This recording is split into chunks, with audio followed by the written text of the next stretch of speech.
Hello students, welcome to my YouTube channel English with Vinod. Students, the part we are going to learn today is reflexive and emphatic pronoun.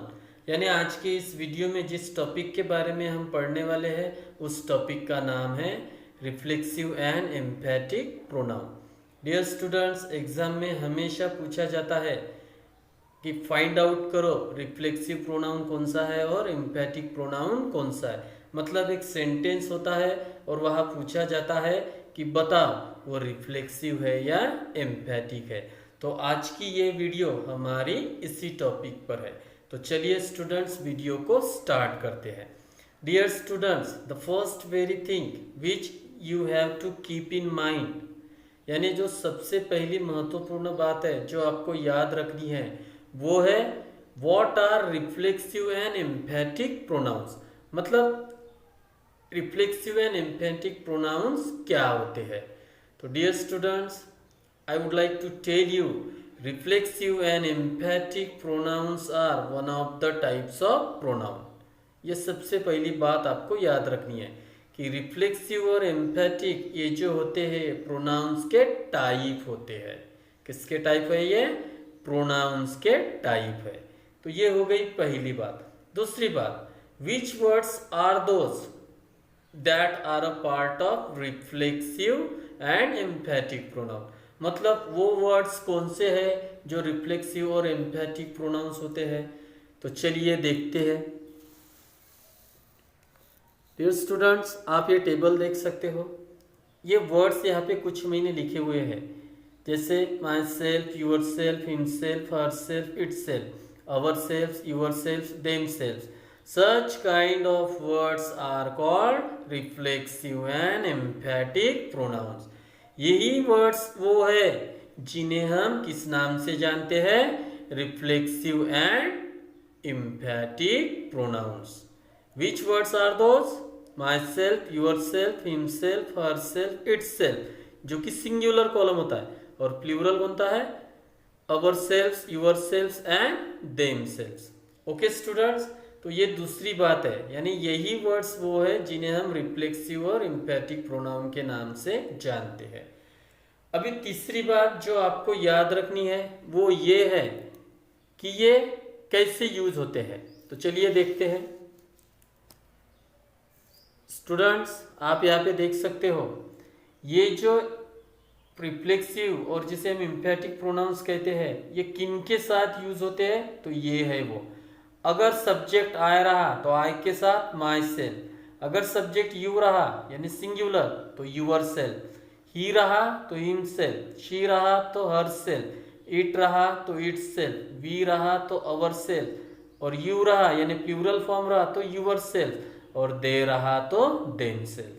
यानी reflexive और एम्फैटिक pronounce वो है जो खुद अपने ही subject के साथ सेंटेंस में आते हैं, ना कि दूसरे सब्जेक्ट के साथ. ओके स्टूडेंट्स, तो ये तीसरी बात आपको अच्छे से याद रखनी है. डियर स्टूडेंट्स, हमने यहाँ पे तीन बातें नोटिस की. पहली कौन सी? कि रिफ्लेक्सिव और एम्फैटिक ये प्रोनाउंस के टाइप है. फिर रिफ्लेक्सिव और एम्फैटिक वो कौन से वर्ड्स है वो भी हमने देखे. वो कौन से है? Myself, yourself, himself, herself, itself, ourself, yourself and themself. और तीसरी बात, ये जो रिफ्लेक्सिव और एम्फैटिक प्रोनाउंस है ये अपने सब्जेक्ट के साथ ही सेंटेंस में आते हैं. तो ये तीन चीजें आपको याद रखनी है. ओके स्टूडेंट्स, तो चलिए अब मूव करते हैं जो हमारा मेन टॉपिक है. What is the difference between reflexive and emphatic pronoun, जो कि एग्जाम में क्वेश्चन पूछा जाता है. रिफ्लेक्सिव कौन से है और एम्फैटिक कौन से है. ओके स्टूडेंट्स, तो चलिए मूव करते हैं हमारे फर्स्ट प्रोनाउन पे जिसका नाम है reflexive pronoun. So this is reflexive pronoun students. And what is the definition of it? Here is the definition. When the action is done by the subject reflects upon the subject. What is the definition of reflexive pronoun? When the action is done by the subject reflects upon the subject. इसकी definition ये कहती है कि अगर क्रिया subject द्वारा होती है और वो खुद पर ही होती है, यानी क्रिया किसने की होनी चाहिए, सब्जेक्ट ने, और वो क्रिया किस पर होनी चाहिए, खुद पर ही। यानी जो क्रिया खुद पर ही होती है उसे हम रिफ्लेक्सिव प्रोनाउन कहते हैं। कौन सा प्रोनाउन कहते हैं, reflexive pronoun. I repeat the definition students, when the action is done by the subject reflects upon the subject, यानी जो क्रिया होती है वो क्रिया अगर खुद पर ही होती है तो वही कौन से प्रोनाउन होते हैं, रिफ्लेक्सिव प्रोनाउन। और यहाँ पे मैंने ब्रैकेट में लिखा भी रखा है, क्रिया खुद पर ही होनी चाहिए, यानी जो सब्जेक्ट क्रिया करेगा अगर वो क्रिया उसी पर होती है, उसी पर होनी चाहिए। आई रिपीट, क्रिया खुद पर ही होनी चाहिए, तो वही क्या होता है, रिफ्लेक्सिव प्रोनाउन होता है। तो यहाँ पे कुछ एग्जाम्पल्स मैंने दिए हुए हैं, आप देखो। आई ट्रेन माई सेल्फ, मैं खुद को ही ट्रेन करता हूँ, यानी क्रिया किस पर हो रही है, मेरे खुद के ऊपर, क्योंकि मैंने सेंटेंस में क्या लिखा है, आई ट्रेन माई सेल्फ, यानी मैं खुद को ही ट्रेन करता हूँ, यानी क्रिया मुझ पर ही हो रही है। So this is reflexive pronoun. He shaves himself, वो खुद शेव करता है, यानी शेव वो किसको कर रहा है, खुद को ही कर रहा है। ही शेव्स हिमसेल्फ, वह खुद शेव करता है, यानी क्रिया उसके ऊपर ही हो रही है। Again this is reflexive pronoun. She trains herself, वो खुद को ट्रेन करती है, यानी जो ट्रेनिंग दी जा रही है खुद पर ही दी जा रही है, दूसरे के ऊपर नहीं। तो इसलिए again this is reflexive pronoun. The horse hurt itself, यानी घोड़े ने खुद को हर्ट किया, यानी क्रिया किसके ऊपर हुई है, घोड़े के ऊपर ही हुई है, यानी घोड़े ने खुद को ही हर्ट किया है। तो वही बात मैं रिपीट करूंगा स्टूडेंट्स, ये ब्रैकेट वाली, कि क्रिया अगर खुद पर ही हो रही है this is called reflexive pronoun. Okay students, मैं आशा करता हूं कि आपको रिफ्लेक्सिव प्रोनाउन समझ में आ गया होगा। तो ये डेफिनेशन अच्छे से याद रखो। The action is done by the subject reflects upon the subject, मतलब वो क्रिया खुद पर ही होती है। अगर क्रिया खुद पर ही होती है तो वो कौन सा प्रोनाउन कहलाते हैं, reflexive pronoun. Okay students, now let's move on to emphatic pronoun. और एम्फैटिक प्रोनाउन क्या है स्टूडेंट्स, आप देख सकते हो यहाँ पे, we use the emphatic pronoun for the sake of emphasis, मतलब तो यहाँ पे ब्रैकेट में दिया है, आप देख लो। यानी अगर सेंटेंस कहने के लिए कह दिया हो, ये देखो, या उस सेंटेंस पर जोर दिया जा रहा हो तो उसे हम क्या कहते हैं, एम्फैटिक प्रोनाउन।